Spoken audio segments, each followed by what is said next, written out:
تشرفنا اليوم بزيارة الكابتن إيهاب عبد المنعم، مقرر لجنة المدربين ومشرف في المنتخبات القومية.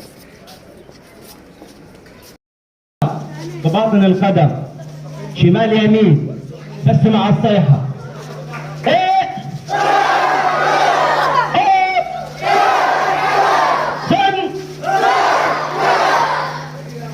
كابتن إيهاب عبد المنعم سليمان، المشرف الفني على المنتخبات القوميه للكونغ فو. كابتن، اتكلمنا النهارده عن هذه الاحتفاليه الجميله والعرس الجميل النهارده الرياضي. والله انا عايز اقول يعني انا لاول مره اجي محافظه من محافظات الصعيد واشوف هذا الكم من اللاعبين.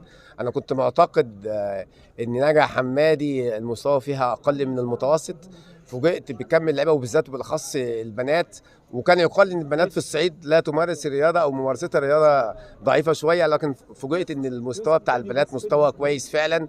وبس احنا ننتظر منهم في ان هم يشتركوا في البطولات القادمه على هذا المستوى يعني، ونتمنى ان هم يطلع منهم ابطال جمهوريه ويمثلوا المنتخبات القوميه.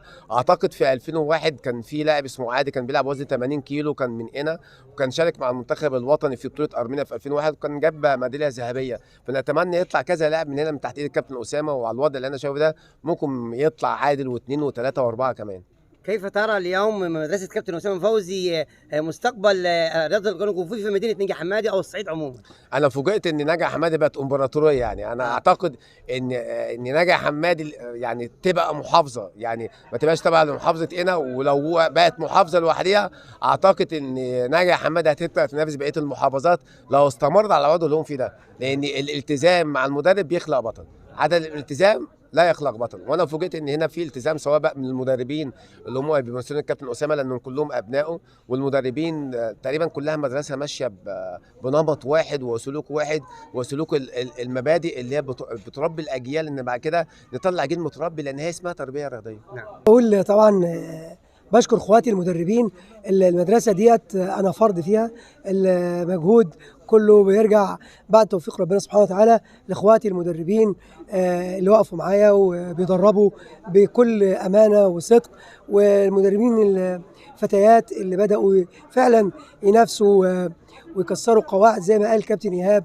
ان اصبحت دلوقتي البنت الصعيديه بتستعد ان هي تلعب في بطولات جمهوريه، وبقت زي ما قالت الكابتن رفا ان البنت دلوقتي بقت زي الولد، مش ب100 راجل وبس، ب1,000,000 راجل. واحنا بنقول لهم ان البنت طبعا دي امي واختي وبنتي، وحاجه تشرفنا ان بناتنا يبقوا رياضيين واولادنا. فكل التحيه والتقدير ليهم، وشكرا للكابتن شريف مصطفى اللي وافق على انه الاختبار الافريقي يقام في نجع حمادي وبيدعمنا وبيقف معانا. وشكرا لكل مجلس اداره الاتحاد وكابتن الدكتور عمرو اسماعيل وكابتن مراد عباس وكابتن ايهاب، شرفتونا طبعا النهارده، وده حدث تاريخي في نجع حمادي كتب في التاريخ، لان الناس دي ابطال عالم وطلعت ابطال عالم عشان تيجي عندنا وتشهد لنا الشهاده دي. فاحنا كده بنقول ان الحمد لله رب العالمين ان احنا حطينا اول رجلنا على الطريق الصح. بالتوفيق ان شاء الله. شكرا لي. هذا الشبل من ذاك الاسد العسل، اسمك ايه؟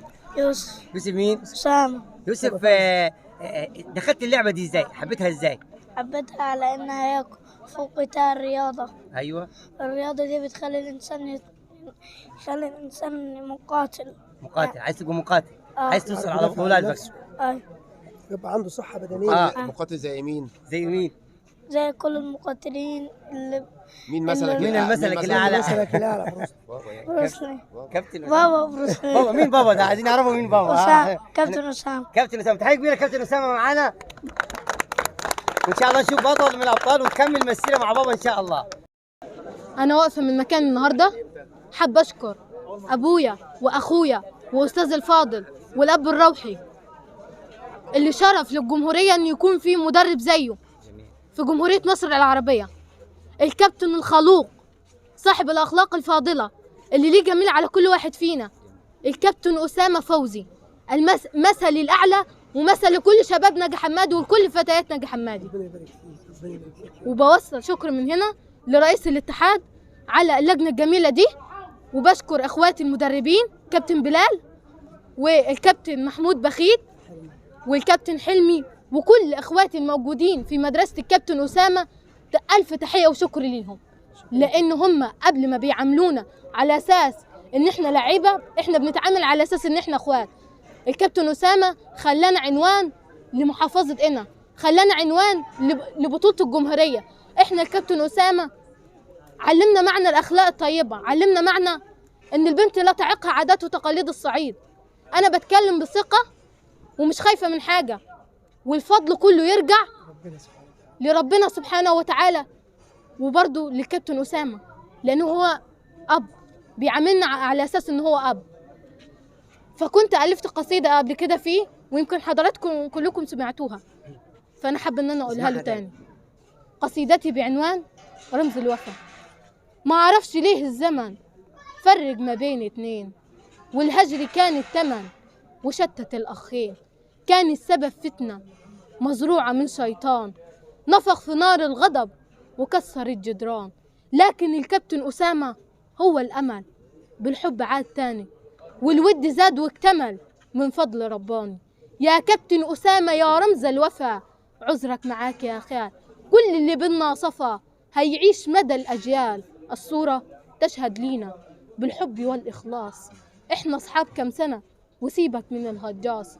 يا رب ديم الوفا واصلح ما بين الناس، ده الحب بينا امل والود اقوى اساس. عثمان، النهارده انت مكرم من قبل رياضه الكونغ فو. ايه شعورك بقى النهارده وانت بتاخد شهاده تقدير وفرحان وكده يعني؟ هو شعور حلو. تمام. بتتدرب كونغ فو من زمان ولا قريب؟ من سنه ونص. من سنه ونص. مين اول واحد علمك رياضه الكونغ فو؟ كابتن محمود بخيل. فين ده؟ مركز في شباب؟ مركز شباب الحفايه جبلي. الحفايه جبلي. سنه كام؟ في اولى اعدادي. في اولى ثانوي. في اولى ثانوي. بتتعرض رياضه الكونغ فو والتدريب مع الدراسه ولا منظم وقتك؟ لا، منظم وقتي، ده هي يومين في الاسبوع، 3 ساعات في اليوم. ايه اللي اضافت لك هذه الرياضه؟ اضافت لك ايه؟ ثقه بالنفس، واقدر اكلم اي حد بثقه ومن غير ما اتكسف. بالتوفيق ان شاء الله. الف مبروك. يعني كانت فرحه كده، ومتابع الكابتن محمود مصطفى، يعني حاجه كبيره. بتدرب من امتى الكونغ فو؟ من امتى يعني؟ ليك كام سنه؟ حوالي 3 سنين. اشمعنى الكونغ فو بالذات الرياضه اللي انت حبيتها؟ ايه اضافت لك ايه؟ دفاع عن النفس.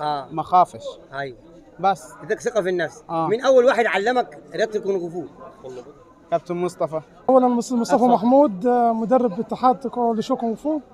اتعلمنا على يد الكابتن اسامه فوزي طبعا، هو من علمنا. انا ليا اتمرن عنده ليا دلوقتي 20 سنه. 20 سنه بتمرن مع الكابتن. من زمان بقى وانت؟ من زمان، من ايام كان لسه الاسلام منتشر. الحمد لله. انا علمنا ازاي نكون مدربين حقا يعني، واللعيبه في الاول، ونصنع جيل كويس. اكيد. في ظل ادارتي بقت مخدرات وشائعات وكافيهات. طفل ما يجي عندنا سن 4 سنين، طبعا اول حاجه التربيه. طبعا التربيه الرياضيه لازم، التربيه قبل اي حاجه. طبعا. برضه بنركز على التربيه، وبنركز على الاخلاق، وبترك اول حاجه وثالث حاجه بنركز على التغذيه الصحيحه. ايوه تمام. بعد كده بنعزز الثقه في النفس، بديله الشجاعه ازاي يدافع عن نفسه بره. حد لو عايز يمسكه بلطجي عايز يدافع عن نفسه، يدافع عن نفسه ازاي. كان ولد او بنت. وانا من هنا بناشد جميع اولياء الامور، لازم تعلم ابنك ازاي يدافع عن نفسه. طبعا. وقبل ما تختار لابنك لعبه دفاع عن النفس، لازم تركز على المدرب، وشوف المدرب الصح اللي يوصل لابنك مرحله ان هو يبقى مقاتل، يعرف يدافع عن نفسه. بكره وبعده في المستقبل ابنك هيكبر، هيبقى معاه اسره، يعرف ازاي يدافع عن نفسه. والنهارده من اول ده تاريخ كابتن اسامه ما يسرع تاريخ جديد. طبعا. تمام. النهارده اختبار الحزام الافريقي، وان شاء الله البطوله اللي جايه بطوله افريقيا ان شاء الله، وان شاء الله هنوصل لحد بطوله العالم بفضل الله تعالى. ان شاء الله. والف شكر لك. ايوه. من الاتحاد المصري لوشو كونغ فو. ايوه. تحت قياده الكابتن اسامه فوزي، اللي تعلمنا على يده الدفاع عن النفس، وتعلمنا على يده التربيه والاخلاق والاحترام. مع كابتن اسامه فوزي من امتى؟ انا ليا 20 سنه مع الكابتن اسامه. 20 سنه. تعلمنا على الدفاع عن النفس. زي ما قال زميلي الكابتن مصطفى، احنا حاليا في جيل طالع يعني في المخدرات. يعني لازم يبقى الواحد عنده دفاع عن النفس، يدافع عن اهل بيته، عن اخواته، عن اولاده. فلازم يبقى في دفاع عن النفس، والحمد لله الحمد لله الواحد اتعلم الدفاع عن النفس والثقه من يد الكابتن اسامه فوزي. انتوا كده من صف المدربين؟ من صف المدربين. يعني انتوا تاهلتوا تبقوا مدربين بتدربوا عندكم في البلد يعني كل مجموعه. التكريم الحلو ده بتهديه لمين النهارده؟ التكريم ده هديه للاب والقائد والمعلم واسطوره الكونغ فو الكابتن اسامه فوزي طبعا.